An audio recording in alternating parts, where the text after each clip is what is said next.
Okay, members, we're back in open business, and as the committee will know, we have deliberated and decided, and we welcome back in the legal representatives, Kieran Hampson and Alan Stewart.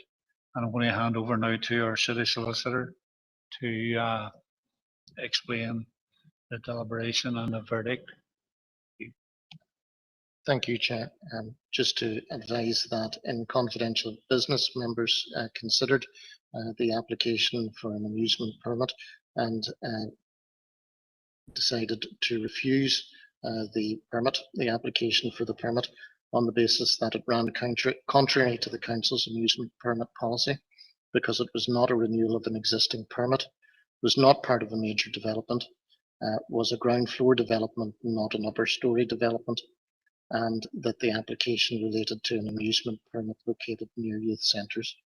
Members considered in detail the representations which had been made on behalf of the applicant by his legal representatives, and considered whether or not in the circumstances they should use their discretion to deviate from the policy, but on this occasion determined that they were not minded and did not believe that the applicant had provided sufficient good reasons to deviate from the policy, and consequently refused the application. That will now be ratified, be subject to ratification by full council at the end of the month. Okay, Philip, thanking you, and Alan and Kieran, thank you for your obviously attendance today, and council officers will be in touch in the coming weeks with yourselves. Thank you. Thank you, members of the committee. Yeah, thank you.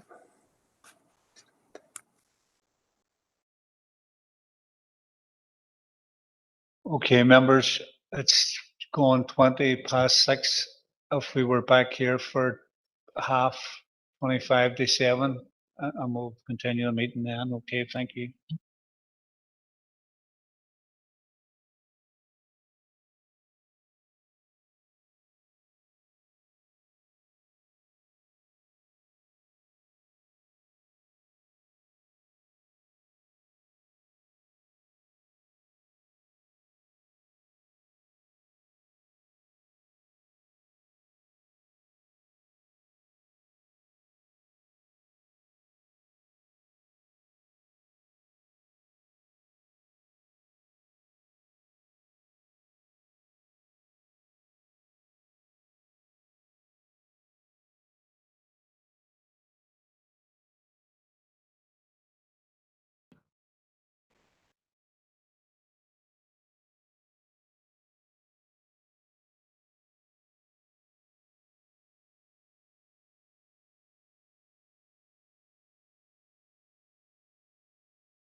Yep.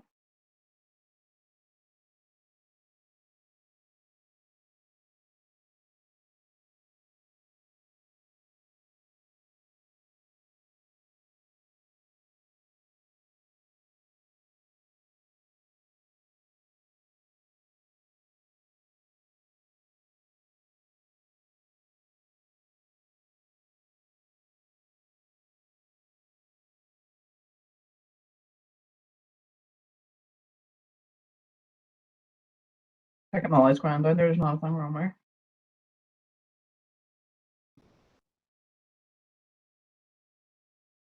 Probably pull the thinking you fell for.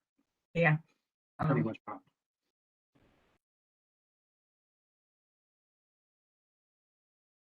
I mean, you're stuck in a movie.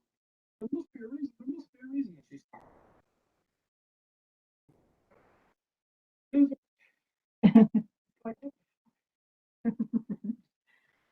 That's what's your number? Or I think you know.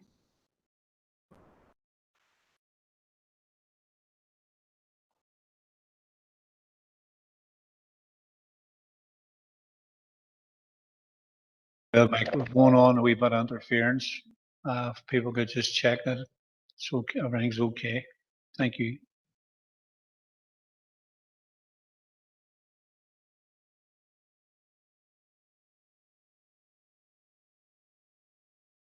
Councillor Farrell, Rory. Thanks, Chair, and thanks, Seamus, for the report. I think this is a sensible approach from Council to waive fees for the pavement cafe licences. Everybody's well aware that our hospitality industry has endured a really, really difficult time over the last 18 months. And this is a small but welcome gesture that's going to remove a financial overhead from cafes, restaurants, and pubs. It's important that we support the sector in whatever way we can. And I think this is a practical solution to support local businesses. It gives businesses extra capacity outside, which allows more scope for social distancing and generates atmosphere and theatre in our streets. So I think it's a 1-1. And if we could only do something about the weather, we'd be laughing. So happy to propose on behalf of the SLP. Thank you. And you, Rory. Councillor Duffy, Sandra. Yeah, thank you, Chair, and happy to second the proposal, and for the very reasons that Councillor Farrell has outlined in terms of the hospitality sector. They were to the forefront of taking COVID very seriously and closing down initially. So anything that we can be doing to support them in their recovery, we should be doing. And I know that in terms of the weather, I wish we could do something about that. But in terms of the outside space, it has brought something different and new to our city centres and has breathed a bit of life back into city centres that has to be welcomed. So happy to second. Again, you, Sandra. Alderman Guy, Darren. Thank you, Chair, for letting me in. Look, it's no doubt businesses have been hit hard during the pandemic, and when restrictions were lifted, we've seen an increase in footfall. But to be honest, that's all died away again. It's just conditions are not right for customers, and our inclement weather does not help with street pavement cafe trading. And businesses continue to need help from council.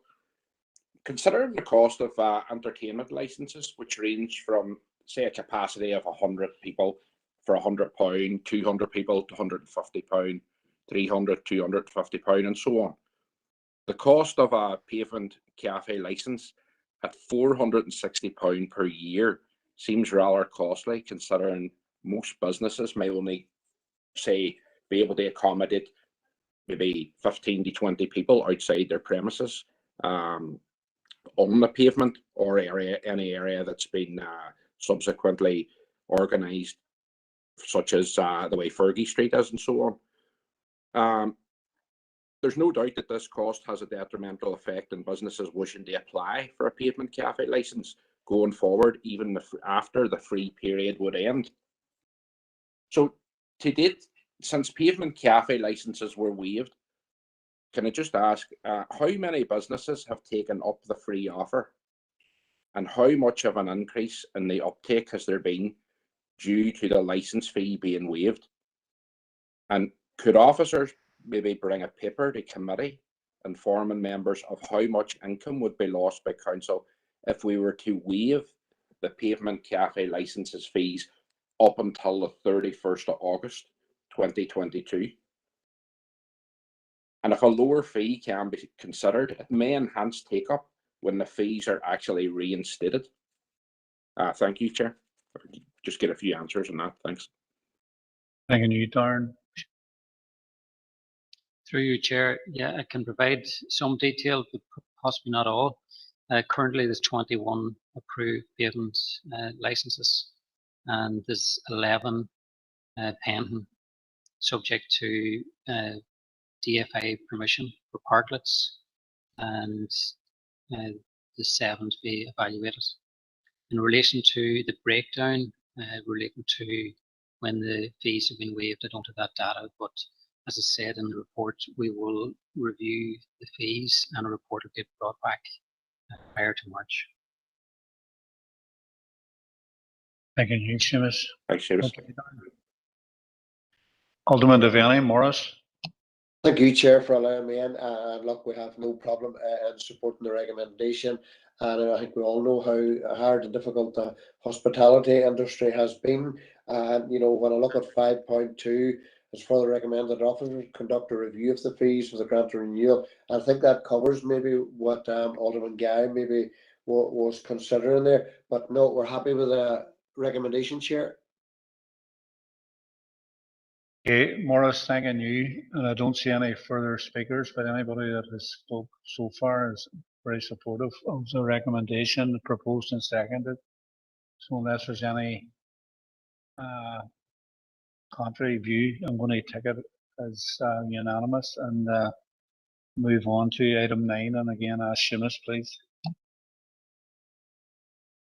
Chair, the report seeks approval to accept an offer of grant funding from the Office for Product Safety and Standards by an SLA with Causey Coast and Glennsborough Council. Members, OPSS leads on coordinating product safety in the UK and has offered over 600,000 to the 11 councils to support product safety programme, including market surveillance. Members, the report outlines how the fund will be allocated between the 11 councils, with Derry City and Strabane District Council receiving 50,000 for this financial year. The funding activities are outlined in the service level agreement in Appendix 1, and members just recommend this offer of fund is accepted and the SLA with Causey Coast and Glennsborough Council is signed. Thank you, Seamus. Councillor Farrell, Rory. So proposed. So proposed. Alderman Devaney, I'll second it. So seconded by Alderman Devaney. Morris. People happy enough to move on with it? Agreed. Thank you. If I could invite Ryan Deacon, please, to take item 10. Ryan. Thanks, Chair. The purpose of the report is to seek members' approval of the recommendations of the Support for Sport Grant Aid Programme 21-22 selection panel. The Support for Sport Grant Aid Programme provides funding from £500 up to a maximum of £1,000 to increase participation in sport and physical activity at grassroots levels. All applicants are required to achieve a score of 60% and above and contribute to the identified KPIs in order to be eligible for funding, subject to available resources. The online application process opened on 16th of August 2021 and closed on the 8th of September, with a total of 28 applications received. Of those 28, 2 of the applications were deemed void by the assessment panel, and of the 26 applications that were eligible to apply under the criteria, 25 received a score of 60% or over, which is included in Appendix 1. Under applications, their total budget allocated for the Sport Grant Aid Programme is £30,000, which is funded to existing budgets, and a total of 24,420 would be allocated to those sports clubs who achieved the score of 60% and above. The recommendation would be that members approve the Support for Sport Grant Aid Programme selection panel to award the grants to those applicants as outlined in Appendix 1 of 60% and above. Thanks, Chair. Proposed, Chair, Alderman Devaney. I think it's very welcome. Thanking you, Ryan. Thanking you, Maurice. Councillor Boyle, Michaela. Yeah, thank you, Chair. And I did declare an interest earlier as a member of Sigerson's GA Club. Chair, I just want to say this is very welcome and we're all happy to approve this. I also want to point out the plethora of clubs right across from football to GAA to amateur boxing, rugby, cricket, martial arts, karate clubs, all included in this successful application. It's testimony to the work that goes on at local level within these organisations and clubs, and it's great to see, I suppose, a lot of these clubs and organisations from the rural areas benefiting also. So kudos to everyone involved, and it's great to hear that there will, as a result of a few pounds, £1,000 goes a long way in any club and any organisation to increase participation, particularly for those from less advantaged areas or minorities, I should say, in terms of those with physical disabilities and that. So it's great. It's a great opportunity for clubs to avail of this funding. So well done to everybody involved, Chair.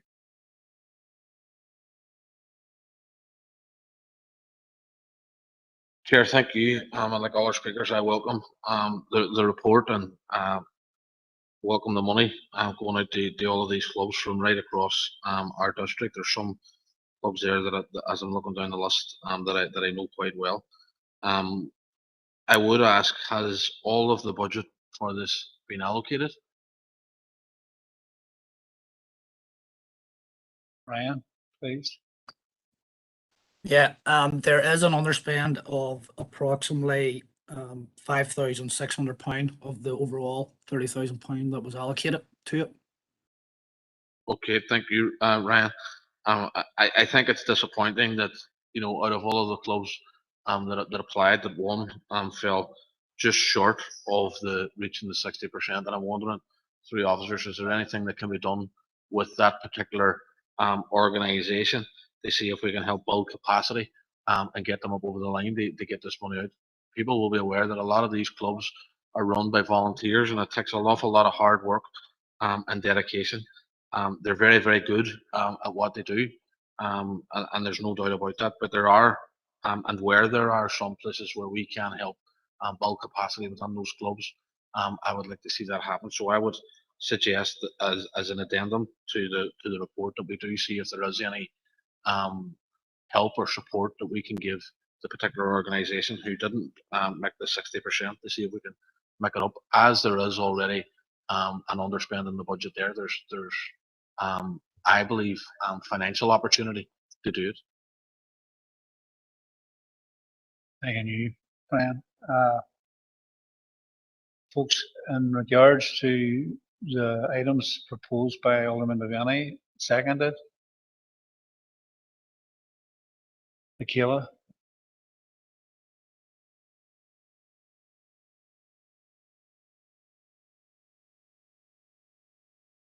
I'll second that, Chair. Councillor Farrell. Chair, can we understand just maybe from the officer if there is work that can be done, or what? No, Chair, members, yeah, we'll certainly explore the capacity building issue. I think that's a very important point for any grant aid programme where people fall below the threshold. And given that there's a surplus, we'll ask our team to go back and review how that might well be utilised in committee. Thanks.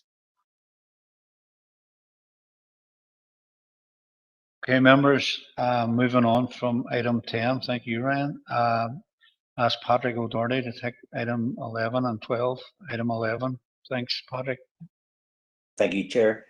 Members, the purpose of this report is to seek a nomination from members for an independent member to replace Alderman McCready onto the Good Relations Working Group for the 2021-22 period.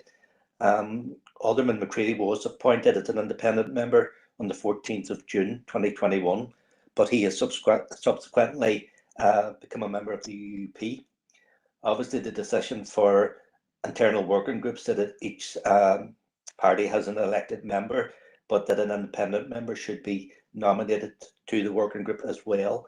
So for obviously now there's a gap, as Alderman McCready has become a member of the UUP. So basically the recommendation we're making is that members nominate an independent member onto the Good Relations Working Group to replace Alderman McCready for the 2021-22 period. Thanking you, Patrick. Councillor Kerr, Sean. Yeah, thanks, Chair. Chair, we'll bring forward a nomination at full council. That's okay. Full council, Sean, okay. Yeah. Okay. Moving on, Patrick, if item 12, please, remember. Okay. Item 12 relates to a council motion that was tabled at July's meeting. And the second part obviously asks us to explore ways in which our citizens can remember, understand and commemorate the Srebrenica massacre and understand the Balkan conflict of the early 1990s. So within this report, we're seeking members' approval to work with Remembering Srebrenica's Regional Board, Northern Ireland, to design and develop events in November 2021 to coincide with a regional visit by a survivor of the Srebrenica massacre. Remembering Srebrenica UK is part funded by the UK government and is committed in using the lessons from Srebrenica to tackle hatred and intolerance to help to build a better, safer and more cohesive society for everyone. Northern Ireland is represented as one of the 8 regional boards operating throughout the UK and has organised events and activities to further raise awareness and understanding of the atrocities in Srebrenica and the wider Balkans. Work has already commenced with some of our GROs and Remembering Srebrenica UK and the Regional Board in Northern Ireland to explore opportunities for events to take place locally in November 2021, when a survivor of the massacre will be in Northern Ireland. There is a budget currently of £2,000 available within the Good Relations Action Plan to facilitate this programme. And so we're asking that members recommend or approve the continuing work between the Good Relations Officer and the work with Remembering Srebrenica's Regional Board to design and develop events in November 21 to coincide with the regional visit by the survivor. Basically, at this stage, there's 2 events planned. One is an introduction and an overview to the background of the issues in Srebrenica, and the second one will be the testimony with the survivor. And those events, provisional dates currently are set to the 17th and the 24th of November. So we're looking for members to approve that continuing work. Thanking you, Patrick. Councillor Ferguson, Rachel.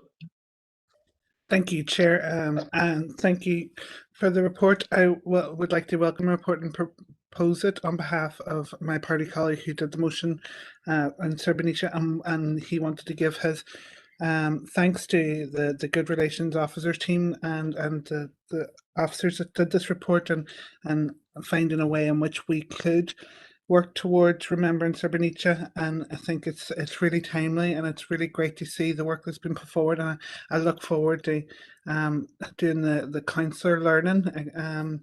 But no, I'm happy to propose, Chair. Thanking you, Rachel.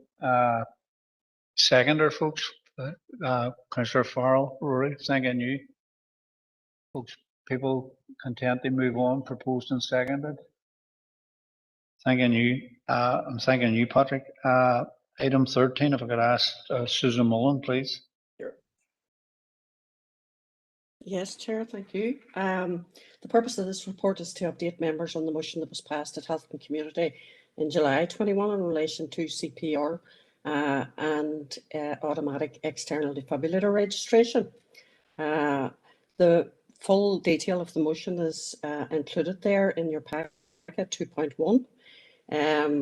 In terms of the registration, the Northern Ireland Ambulance Service have been working in partnership with the British Heart Foundation to develop the circuit, which is a national defibrillator network linking a UK-wide national network of defibrillators to every ambulance service in the UK. Once the device is registered on the circuit, advice is then given on how to look after and maintain the device. You'll see there a link which maps all of the devices across Northern Ireland. Organisations and community groups can check via the online map to see if their device is registered. In terms of training, the British Heart Foundation provide call push rescue training kits that assist in the rollout of the life-saving training, and those kits cost about £390 plus VAT. There's no need for an instructor. The training can be interactive and covers how and when to perform CPR. You'll see at Appendix A all the groups and organisations that have a defibrillator across the council area, and officers are working at the minute to update that list. It is current as of a review in 2020. In addition to that, council do have defibrillators located at all of our council-owned community managed centres and our leisure centres, although those are internal to the building. A public access defibrillator should be freely accessible and in an unlocked cabinet. However, there is an option of providing a locked cabinet with access via a code from the Northern Ireland Ambulance Service. The cost of a fully automatic defibrillator is about £1,100. The sports development section do provide training, as do all of the council-owned community managed centres in terms of the first aid training. Members may also be aware of the recent announcement and commitment by the Minister of Education with regard to CPR training being delivered to pupils in all post-primary schools across Northern Ireland. And that is expected to start from the 22-23 academic year for all pupils aged 11 to 14.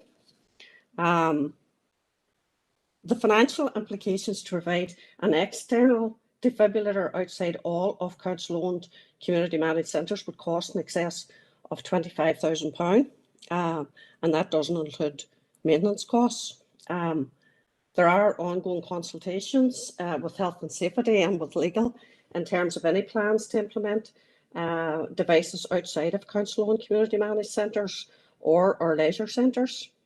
And the recommendation is that officers would make contact with all of those groups outlined in Appendix A within the council area who currently have defibrillators and encourage them to register on the Northern Ireland Ambulance Service Circuit Link, and also to continue to liaise with the ambulance service to explore where there are gaps within the council area where more provision is required in relation to public access defibrillators.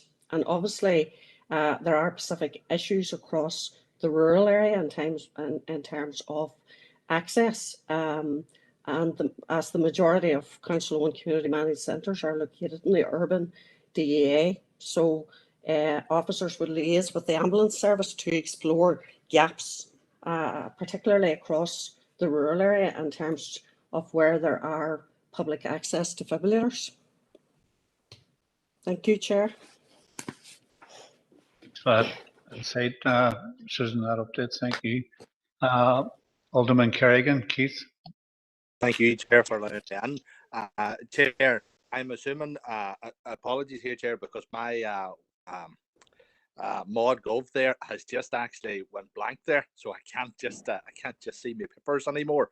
But I'm assuming you require a proposer, and I am content to propose it. I know I brought forward the motion, and I do, as I say, as Susan has touched upon, I welcome the Minister of Education bringing forward that those children that are in secondary school or higher, will get training. And again, it was going to be a joint up approach whenever I did mention it, and because there are funding from other groups or Sporty and there was different things there that groups were getting funding to get the defibrillators. But the key aspect of it, whenever I brought that notice of motion, was that we would have the register, that they would be on the Northern Ireland Ambulance register, that we could see them, and that everyone would know where they are, and the maintenance of them, because as I say, everyone's different between how long your pads last and how long your battery lasts and how long, you know, and so there's so many different factors, and it's all right having it, but it's having it up to date and suitable to you. So if it's an order, Chair, as I say, I've just lost my mod gov there, so I can't just go back into the report at the moment, but if it's an order, I'm content to propose it. Thank you, Chair. Thanking you, Keith. That's you down as proposing it, and a couple more councillors looking to speak. Councillor Tierney, Brian. Chair, thank you, and thanks to Susan for a very detailed report. There's no doubt that there's been a lot of work that has gone on in the background, not only to find out exactly where the defibrillators were across the council area, but then to break them down in the HDA to, I suppose, in many ways simplify it. I've had a look through it. I've looked at my own DA in Ballyarnett, and whilst pleasantly surprised at some of the organisations that have defibrillators, some that I would never have thought of had you ever been, and hopefully none of us ever are, but had you ever been in the need for one. And it leaves me begging a question: is whilst this information is useful for us, do the public actually know where these defibrillators are and how accessible they actually are? And I don't know if they do. And I would like to see council in some way working with all of these organisations, maybe breaking it down in the DEA and doing some type of a social media campaign so that the message is getting out to each DEA where exactly the defibrillators are and how accessible they are, because I think, I don't even need to say it, it's very, very important that the public know exactly where these machines are. I would also just, I suppose, in a question, do we know of the businesses who have defibrillators that may not be registered with the Northern Ireland Ambulance Service? And have we scoped that out to see, are we missing some? I know there are some on the list, but I'm just wondering, you know, are there businesses out there who may have defibrillators who may not have registered them with the Northern Ireland Ambulance Service? And also, I was contacted by a local business in the Moor Ward only a few days ago who are looking to install a defibrillator. Is there a specific officer who we can point that person to provide support, tell them of the process and how they go about it, how they get it registered with the ambulance service, and provide I suppose, a hand-holding exercise to get this done? Because for a lot of businesses, this is a new thing and they don't know how to actually go about it. We could have businesses across our council area who have defibrillators, think that they're doing a great thing, but the public don't actually know that they're there. So I think that sort of social media campaign, making sure that we can break it down for the public so that they know exactly where they are, and simplify it a wee bit, because if it saves one life across this council area, then it's a job well done. But thanks to Susan and everybody who's involved in getting this report, because it has certainly informed me and what defibrillators are within my local area, and I think it's incumbent on all of us to make sure that we're doing all we can to get that information out to the wider public. Thank you. But Chair, happy to second the. Thanking you, Brian. Susan, there are a couple of queries in there. You want to take them? Yeah, just in terms of the businesses that are, there's a list there in Appendix A of all of the organisations that we're aware of that have defibrillators. Now that list is current as at, I think it was July 2020. Officers will be making contact with all of those organisations over the following few weeks and looking to update that list. And also ensuring that all of those organisations have registered on the circuit. Some of those organisations may currently be registered on the trust database, but it's extremely important that they now register on the circuit, because when they're registered on the circuit, they will be given advice as to how to look after and maintain the device, which is really important part of that. So we will be making contact with all those organisations, and if members are aware of any other devices that are that anybody has in the area, if they can make us aware of those. And certainly if the business wants to contact our department, we can certainly provide them with the information as to how to get registered and the benefits of that. Thank you, Susan. I have a couple more councillors here, a couple more speakers. Councillor McGinley, Emma. Thank you, Chair, for letting me in, and thank you, Susan, for that presentation. The report is really, really detailed, and thank you for the work that's been done there. It's such an important issue, and even in noting that costing of £25,000, when I read that, my first thought was, well, what cost are we putting a life? You know, we should be implementing this at all, whatever cost it takes. If it's going to save a life, it's worth every penny.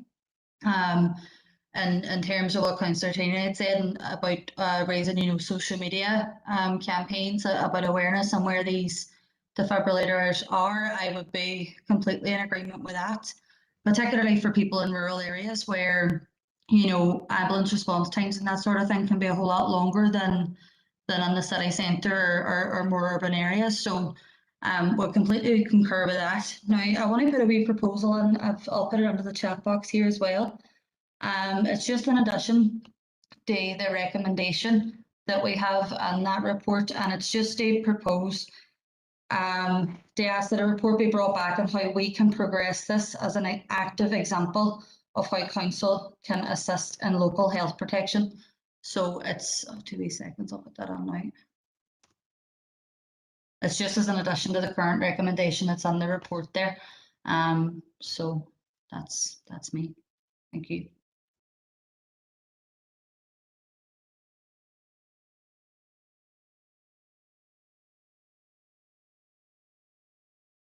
Thank you, Emma. Members, if people just want to take a look at Emma's suggestion, the proposal, they go forward, and also to take note of Councillor Duffy's pointing out about St Joseph's Boxing Club in Galia. Could I bring in now Councillor Boyle, Michaela?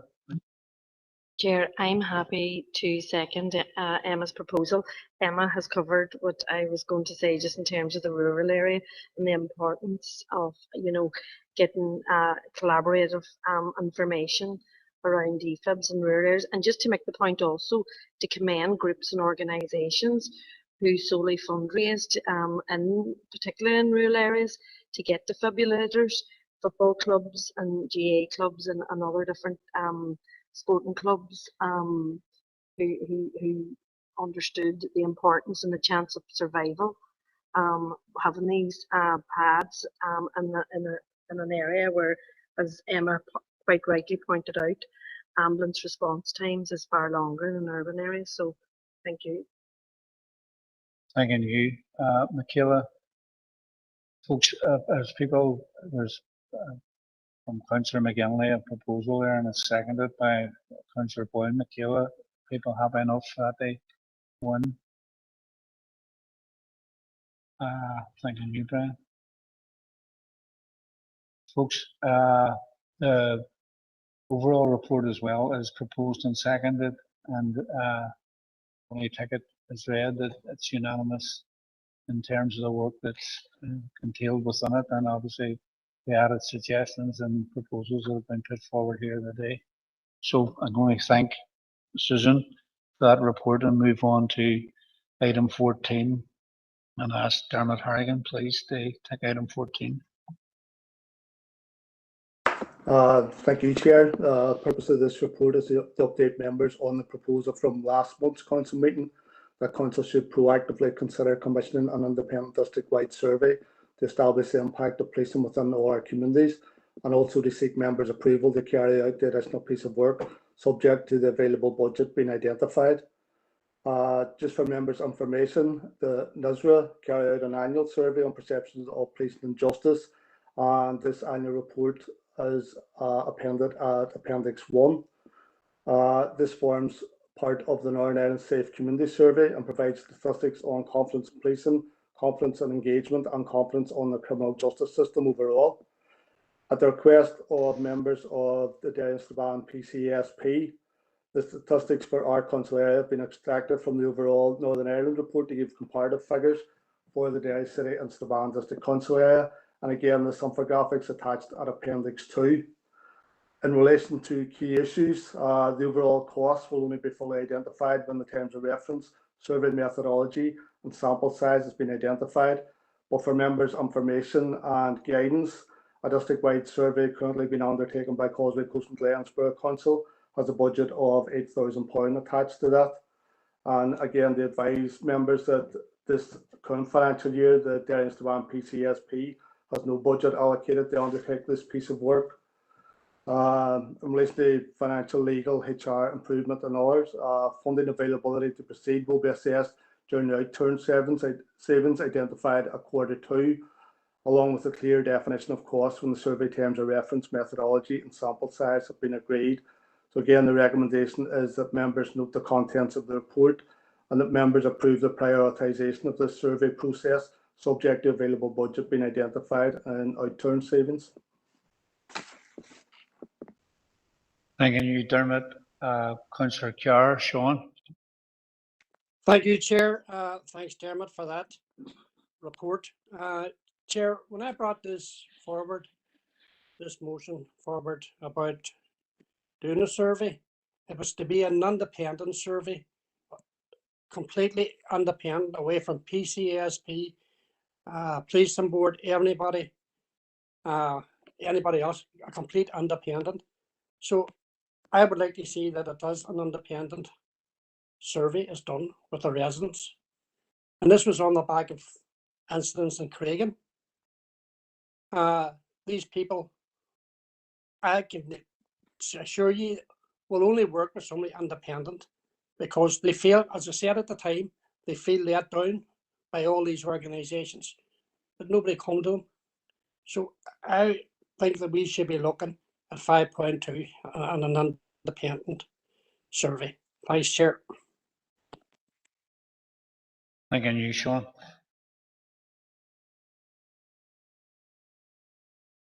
Councillor Duffy, Sandra. Yeah, Chair, happy to propose the report. As Dermot has outlined there, it is something that we talk about and discuss regularly at the PCSP meetings. We have had reports and statistics reported to us at the meetings. We have held the police to account using the local structures of the PCSP, and we will, as a party, Sinn Féin, continue to do that.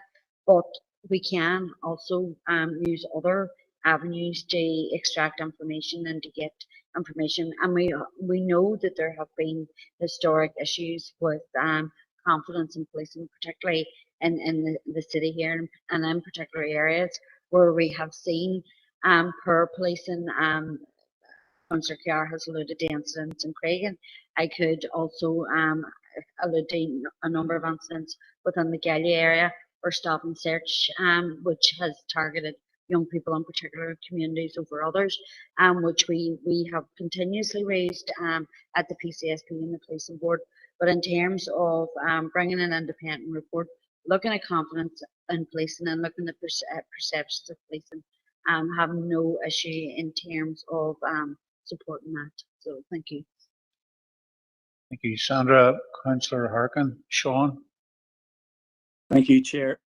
Yeah, the NISRA policing reports included in the documents there, and it puts overall confidence in policing at nearly 80%. And I think that a lot of people would have difficulty accepting that, and that's what we have to go on right now.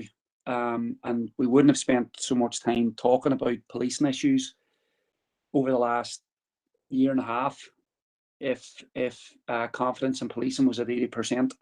So I think that what Councillor Carr said about the need for an independent report, which is included in the proposal there, the recommendation, is right. And I just want to signal I don't have confidence in the document that's the policing report that's included in the documents. Thank you. Again, you, Sean. Councillor Tierney, Brian. Chair, thank you, and thanks to Dermot for the report. If I want to go to 4.2 of the report, Chair, and I know that it says this on up, but I just couldn't find it whenever you were coming to me. 4.2, halfway through it, it says, along with a clear definition of costs when the survey terms of reference, methodology, and sample size have been agreed. Can I ask who they're being agreed with? Right.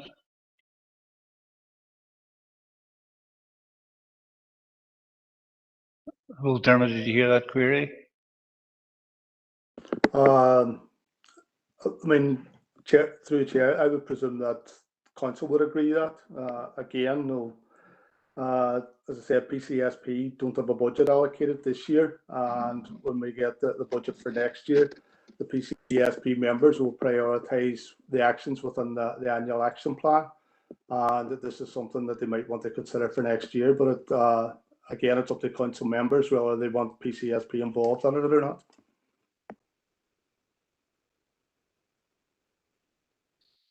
Chair, members, just to confirm that since this proposal came from the Health and Community Committee, any final recommendations and the extent of the survey, how that will be taken forward, will come back to this committee. Karen, Brian. You, Chair. So in essence, then what we're actually doing is we're asking the PCSP through their action plan to prioritise a survey that they're going to have no input on. In terms of the methodology, terms of reference, or sample size. So we're asking the PCSP to agree to pay for something that they are going to have absolutely no oversight of whatsoever. No, Chair, I think in terms of the scoping for the piece of work, we'll be looking at any surveys that have been undertaken, whether it's by the PCSP or any other particular body as part of that wider scoping exercise, looking to determine the gaps in that information, taking the guidance that's been given by the members through this chamber in terms of other areas that they want us to explore. Funding may not necessarily come from PCSP. We've asked to look at budget, budget in terms of period 2, so that may, if it's not available from the PCSP, have to come from council. We're not in a position of clarity in regard to that at this particular point. So currently then, at the moment, what we're saying is if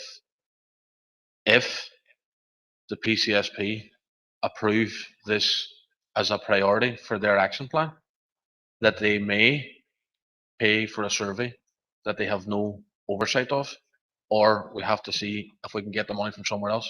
So effectively what we're saying is at this stage, we have no idea of what that particular survey may look like in terms of the methodology, terms of reference and sample size, and we have no idea of where we're getting the money from either. And we're going to support that.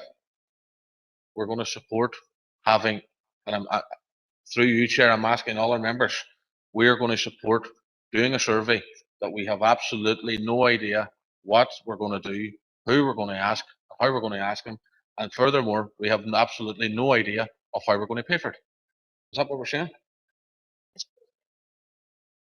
In terms of clarification, this recommendation came from the Health and Community Committee. The report has been prepared by our PCSP officer. We haven't given a directive to the PCSP to undertake this particular piece of work. However, as an established body by statute of council, we would consult and we would take cognizance of the work that has already been undertaken in terms of the survey work through PCSP, the national survey through the DOJ. How we take forward this survey, given that this is a council recommendation, not PCSP recommendation, falls back to this committee and council, and funding route. Similarly, so either it comes from council resources, or alternatively, if we can acquire or trigger money from elsewhere, then we would look and we would explore those options as we would with other proposals.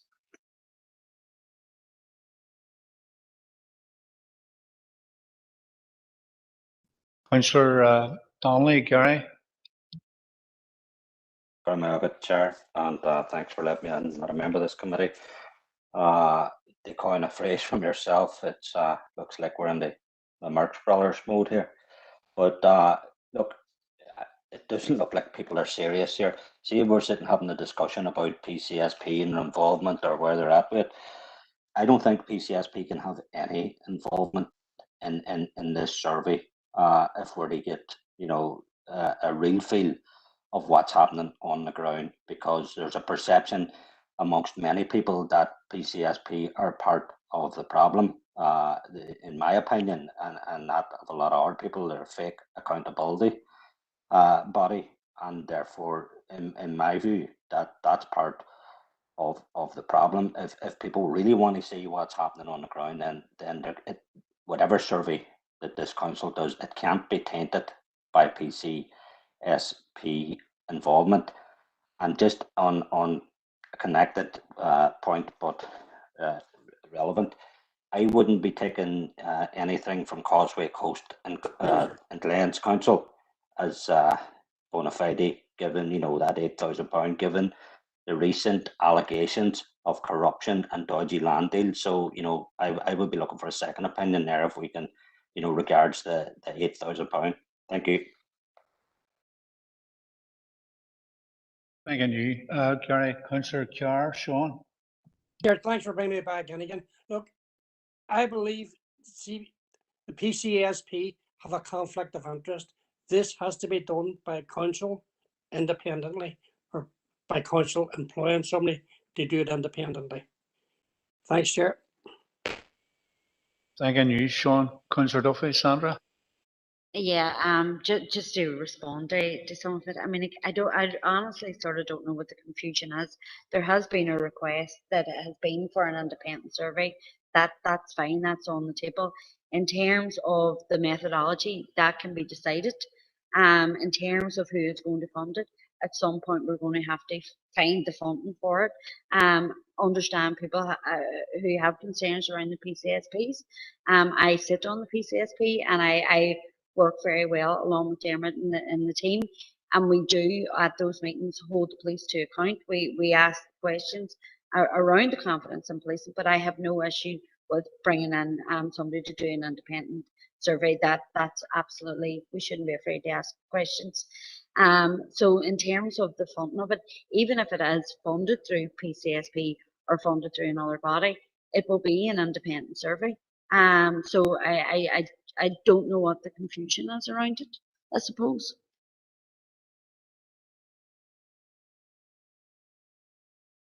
Thank you, Sandra.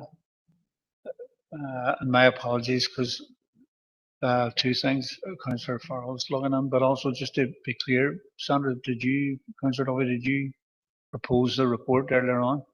Okay. Councillor Farrell, Rory. Thanks, Chair, and thanks, Dermot, for the report. I have concern over this, and my main concern is that the recommendation in front of us is that we approve the prioritisation of this survey process subject to available budget. And I am no clearer on what this survey is going to look like. Is it going to be an online survey? Is it a door-to-door canvas? Is it sitting in shopping centres asking people their opinion on policing? So if we have no understanding of what the process is going to look like, we have no understanding of the cost implication. So there's a figure in here of £8,000. That may be completely insufficient. So I don't know how we can say agree to this subject to available budget when we don't know what this is going to cost. So if it's £8,000, that'd be pretty easy to find within the council coffers. If it's 200 grand, that's a completely different story. And I am not happy to sign off on this today because it's pie in the sky at the minute. I think there needs to be some type of process where we establish the terms of reference, we look at what the process is, we look at the scale and scope, the sample size, figure out how much it's going to cost, come back with a paper, and then we can make an informed choice. So that's what we need to do, in our opinion. But that would be a proposal from myself. I'll put in the chat box.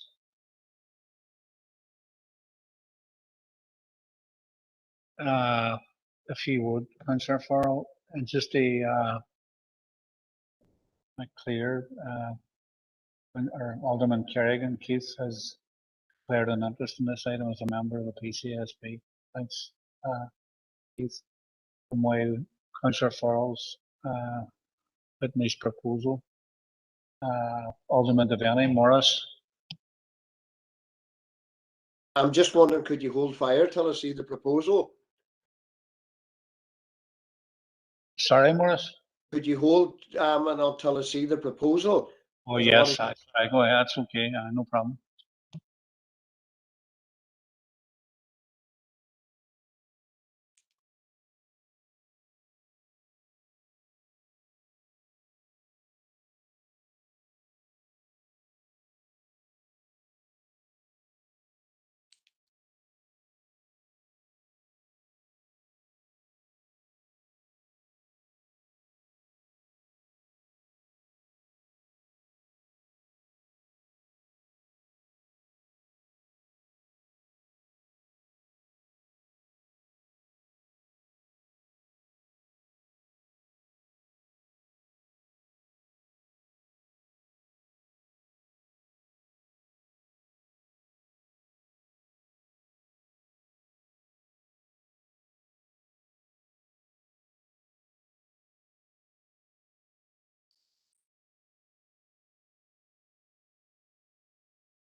Thanking you, Councillor Farrell.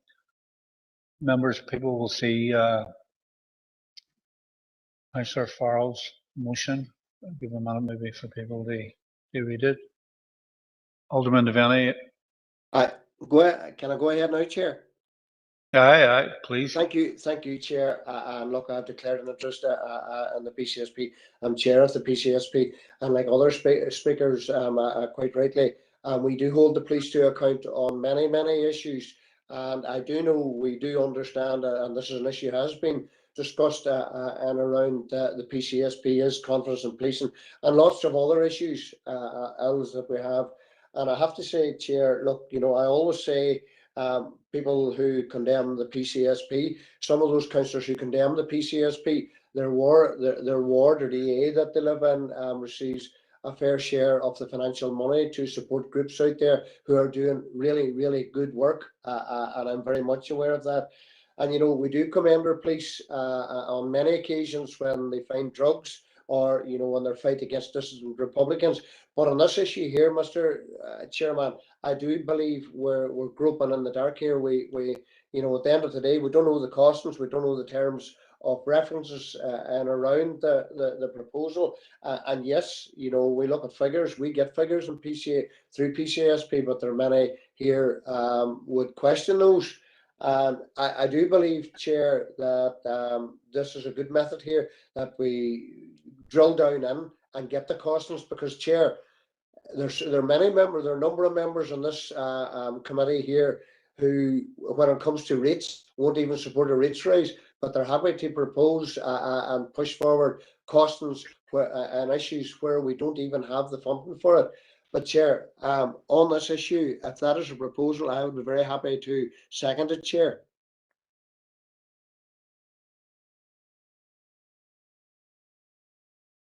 Appreciate that, Morris, Councillor or Alderman Devaney. Proposal, members, seconded by proposed by Councillor Farrell, seconded by Alderman Devaney.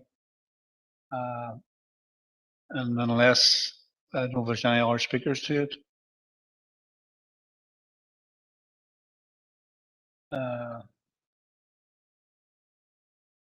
Does it need to go to a vote, members, in terms of people? Oh, Karen, sorry. No, just in terms of the proposal. I mean, I did propose the original recommendation and was happy enough with that. If the direction of travel as a task and punishing group, we will support it and we will engage with it. I just believe it's kicking the can further down the road, but if that's the direction of travel.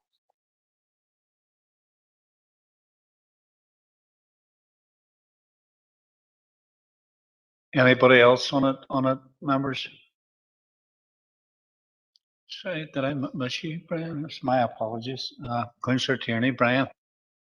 No, you're grand, because Councillor Farrell actually explained it anyway for us, and I'm kind of glad that you did miss me, Chair, because I do take exception at us being accused of kicking the can down the road. This is actually going to provide detail, it's going to provide costings, and it's going to provide methodology as to how this survey is going to be rolled out. What Councillor Duffy was suggesting that we do is we accept a proposed survey with absolutely no detail as to what it's going to look like or how it's going to be paid for. This actually bottoms that all those issues up. There will be a task and finish group. We'll work out how we're going to do it. We'll work out how we're going to pay for it, and then a report will be brought back, and we'll work out whether or not we're going to go ahead with it. I think that's the sensible approach, and I do take exception at being accused of kicking a can down the road.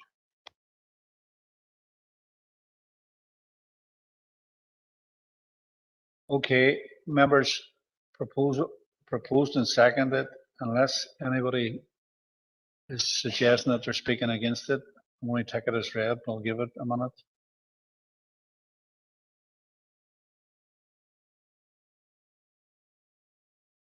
Well, that's a long time in politics. Okay, folks, that proposal is passed. Thanking you, Dermot. Thank you. There's items 15 to 20 are for information, but as always, if anybody wants to speak to any of them, and I see it coming in already, which is okay. So if people just let me know.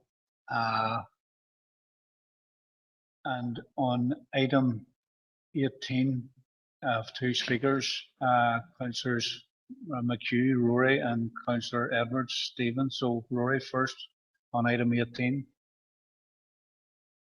Thank you, Chair, for allowing me in.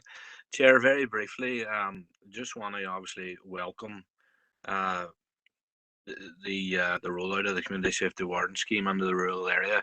You know, was something personally that I've championed from coming into the council, indeed within my time as a former member of the PCSP, and I would like to just take the opportunity to thank officers, and in particular obviously Dermot Harrigan, for his work and bringing it to this stage, and it's good to see the motion that I brought to council calling for this now coming to fruition.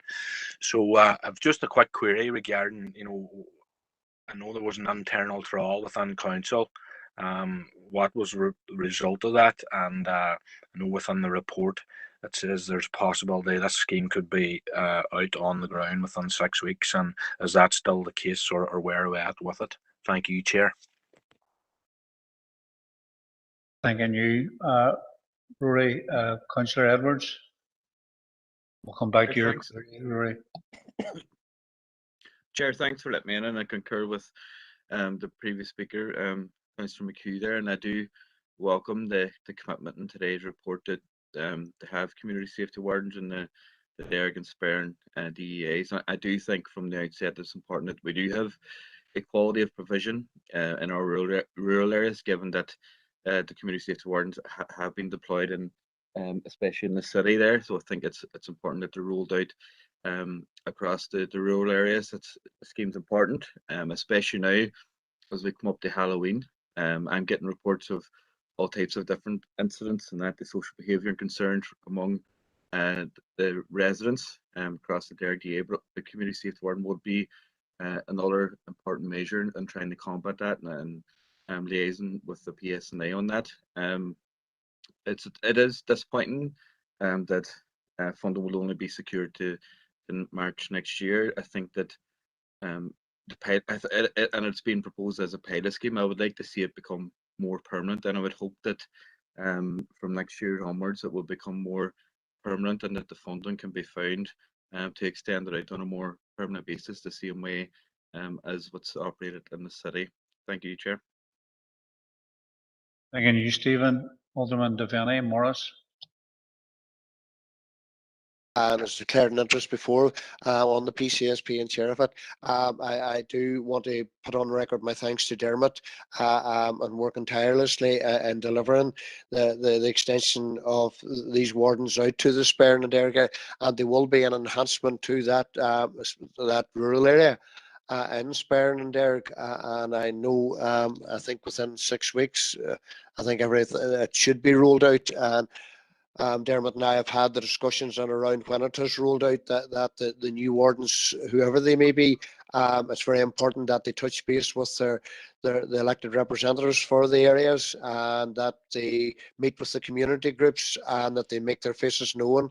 And I'm confident that they will do a good job, as I know the good job they do down here in the city and in other places. Chair, just want to say I want to welcome it, Chair, and thanks.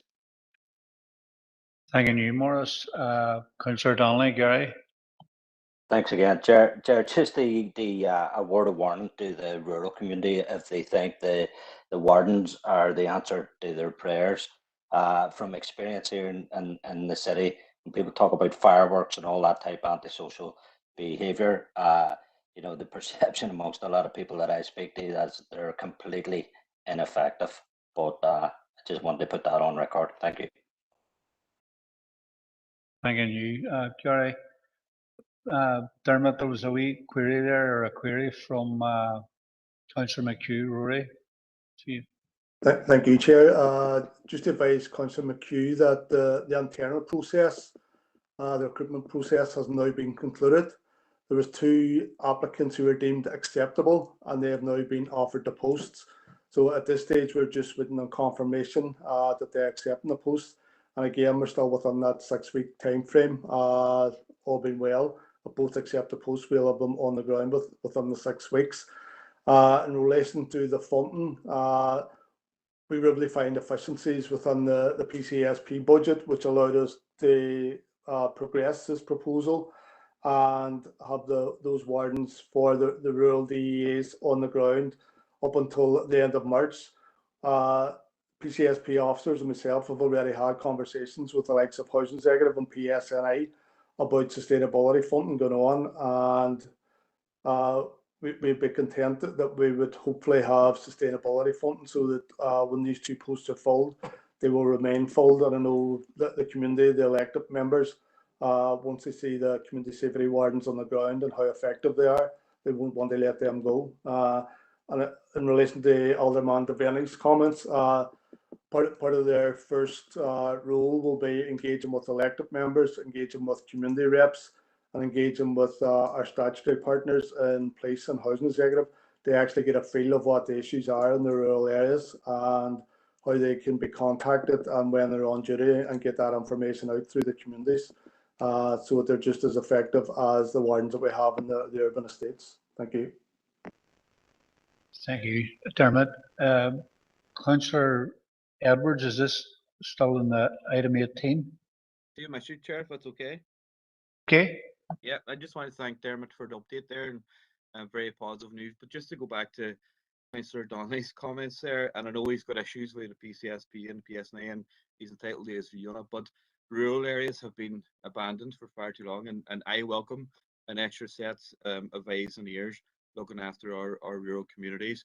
And also, and I don't think he's on this meeting, Chair, that's not often I give other representatives some praise, but Derek Hussey played a big role in getting this rolled out as well, and I just want to put on record my thanks to Derek on that. Thank you, Chair. Thanking you, Councillor Edwards. Because I'm taking these in the order that they come at me. It's a wee bit mish and mash, but I'm moving to item 19. Councillor Harkin, Sean. Thanks, Chair. Yeah, it's agenda item 19, 2.3 C384/21. It's just the correspondence from the DFC and Capita regarding our request for them to come to the special council meeting. It says there in the notes that the responses were circulated at the September meeting. We did get a response, obviously, from the department, and they're planning to attend next Wednesday at 4. But I didn't see any response from Capita, and I'm asking if officers can tell us if Capita have in fact responded to the request to come to the meeting next week. Members, just the agenda has issued, and yes, there will be representation from Capita at the meeting. Thanking you, Karen. Yes, you get that, Sean? Chair, thank you, Karen. Sorry? I just said thank you. Okay, sorry. Thank you, Sean. Members, item 17, Councillor Tierney, Brian. Chair, thank you, and thank the officers for this report. It may seem a wee bit of a minute point, but I do have a bit of a concern around the price for community events, non-income generating, at £50 for up to one grass pitch per half day, which is 4 hours, and for a full day, 8 hours at the cost of £100. And I know, it may not seem like a lot, but a lot of these non-income generating community organisations are the work of volunteers, and they already, for whatever event that is that they would be putting on a grass pitch, they're already at a lot of expense, and a lot of that expense sometimes comes out of the pockets of the volunteers. At 3.4, it talks about large scale events, but it outlines that a deposit is taken for large scale events and returned to the booker on return of the site to council in an appropriate condition. Can we not look at something similar for non-income generated community events on pitches? I know it might be a small point, but I think, as we agree this here and allow it to go through, we don't sometimes appreciate the difficulty or the added burden that 50 or £100 might put on a community organisation, particularly one that is non-income generated. And I just think it's something that we should consider before we vote this through, because what's going to happen is, coming into the summer, we're going to get calls from local community organisations who are going to be saying, I'm trying to get a pitch and it's cost me this, that, and the other, blah, blah, and we don't even realise that we voted this through. I would like to take some time to think about it, and maybe ask officers to see if there is a possibility, if we can look at some type of refundable deposit, if that particular event or pitch was handed back in an appropriate condition, the same as is outlined in 3.4. Thank you.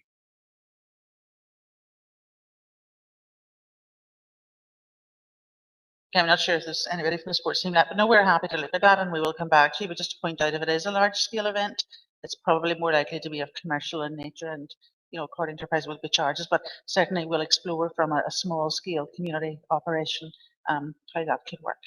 No, just to be clear, I've no issue with the large scale events whatsoever. I've no issue because they normally are commercial, and I've no issue with that. It's more the non-income generating community events that I have issue with, and that's the only part I'm really asking they be reconsidered. Okay, thanking you, Brian. Could have a proposal again, the confidential. Opposed. Okay. Seconded, Alderman Devaney. Sorry, Alderman Devaney.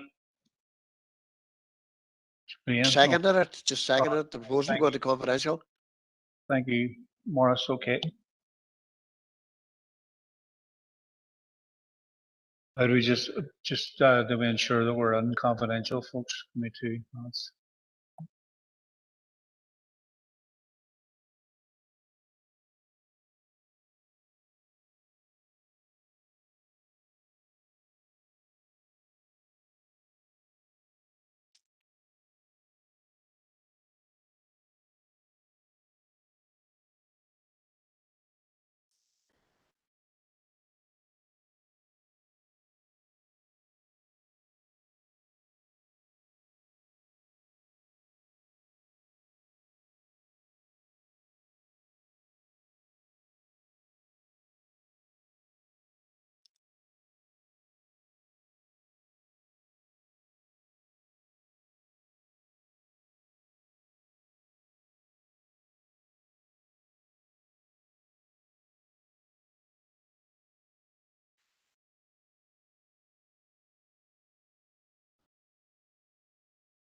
Members, the minutes, confidential minutes of Health and Communities, Thursday the 16th of September.